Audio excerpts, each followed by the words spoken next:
Okay, this is a Westinghouse 75-inch ultra-wide Roku TV with the black screen, but the TV is on. So I've seen other videos. I'll cut through all the unplugging it and all that shit. With mine, you can still hear the audio. You can hear the functioning. When you first turn it on, you'll see a flash. I went through all the stuff, unplugging all that and everything, and I've gotten it to come back on a couple times, and it was making a weird buzzing sound. And I'll get to that in a moment. And I'll show you what it looks like when I turn it on. See that flash? Now, the other thing is when you do the reset with the remote, which is the home button 5 times, the up button, the rewind button, this one, not this one, but this one. You do that one twice, and then fast forward twice. I'll show you what mine does. So right now I can see the stuff on the TV, so if you'll hear it, listen. Up one, rewind, rewind, fast forward, fast forward.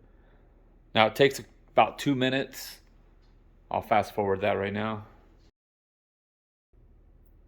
So there it was.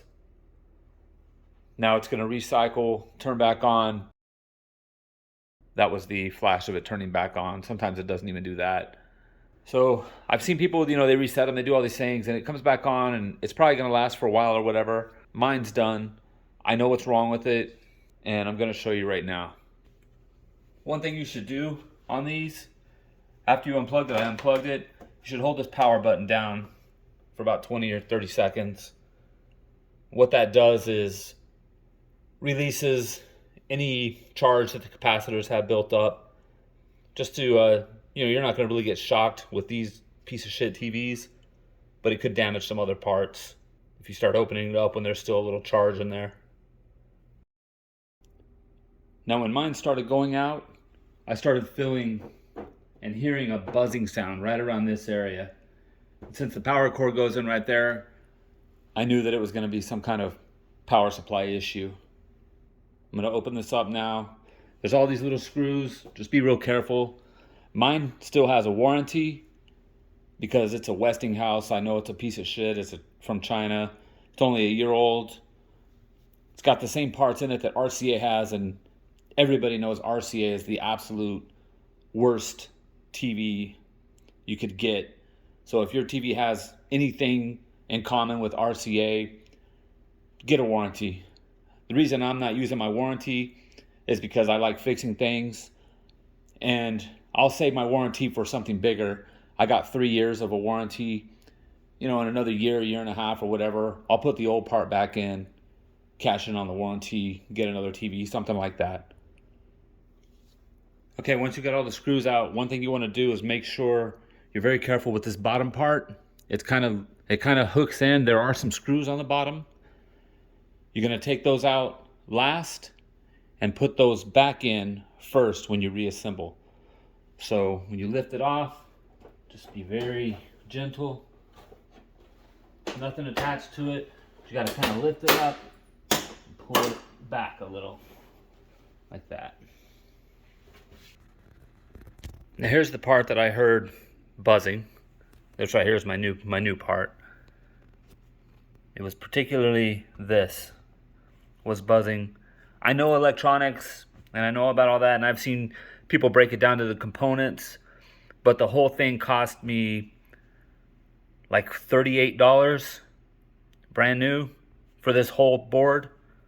So I'm not messing with all that. I'm just gonna replace it, keep the old one, and see if that does it. Although it really has to be this, because I could hear the malfunction in it.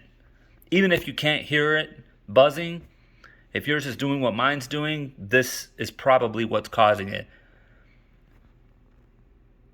I've seen on the older TVs and the smaller ones, they have like a ribbon cable. I tried messing with all these. Another clue that it was a power supply was I unhooked the ribbon cable that goes to the LEDs, the LCDs, and then the TV came back on for a while. That tells me there was static built up in the power supply to the LCDs, and you're just discharging it, and it's just a matter of time before it builds back up and it's going to go out again. So let's get this part switched out. So here's the old one, here's the new one. A couple different colors of things, but it's the same components. Capacitors are all in the same place, everything's the same. I'll put a link in the description where I got mine, which is where I would highly suggest you get yours if you're going to do this. Be very careful pulling these off. Don't ever force them. Find the levers. These are all always different. There's a little piece right here that's connected to the power plug. I don't know if I'm going to have to take that piece off and put it on the new one. I don't see it on the new one, but we'll find out right now. You want to be very careful with these. With all electronics, be very careful. Make sure you understand how the clip works on these. You just squeeze the top and pull it off, and it's these little release mechanisms here. Same with these. Little tight, but squeeze in there, pull them out. See how they got these little release tabs? Squeeze the top and that opens right up. You want to make sure you can tell which ones go to which. These are just the way they're folded up, you can tell. But you should mark them. There's 5 screws. 1, 2, 3, 4, 5. Okay, no, this piece is secure, so I'm gonna have to unscrew that.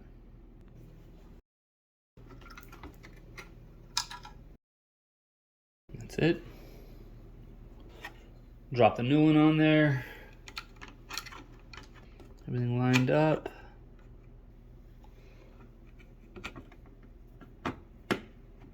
Okay. Very gently. Same thing. Just pop these back in gently.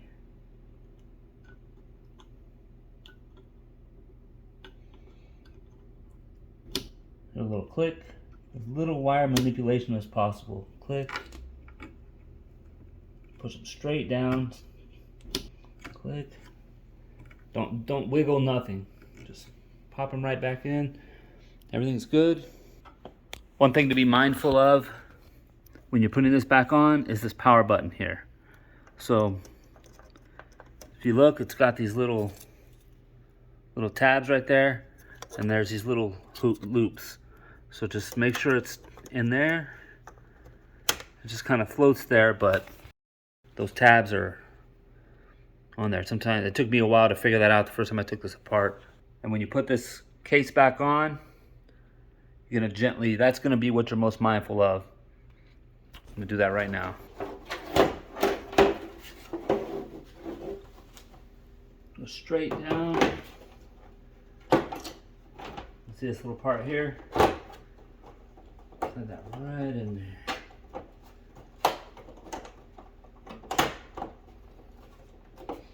And make sure this is in place all the way down. It's good up here. It's good on the corners.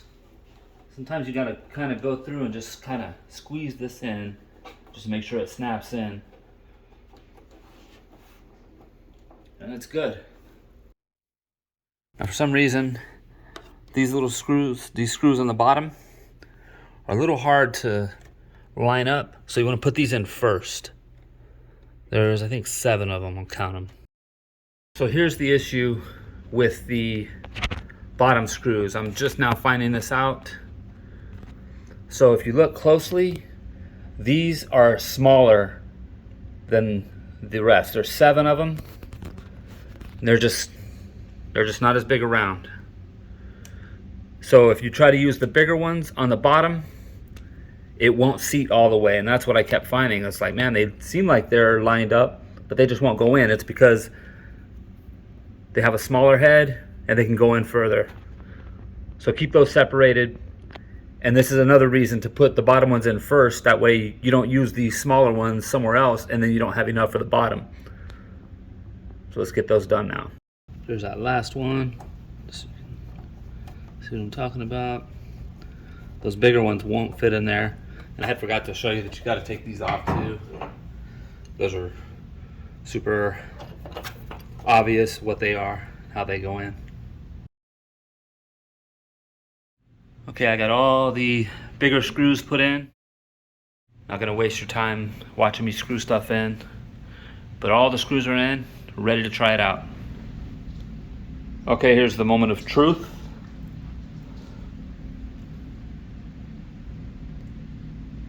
Yes.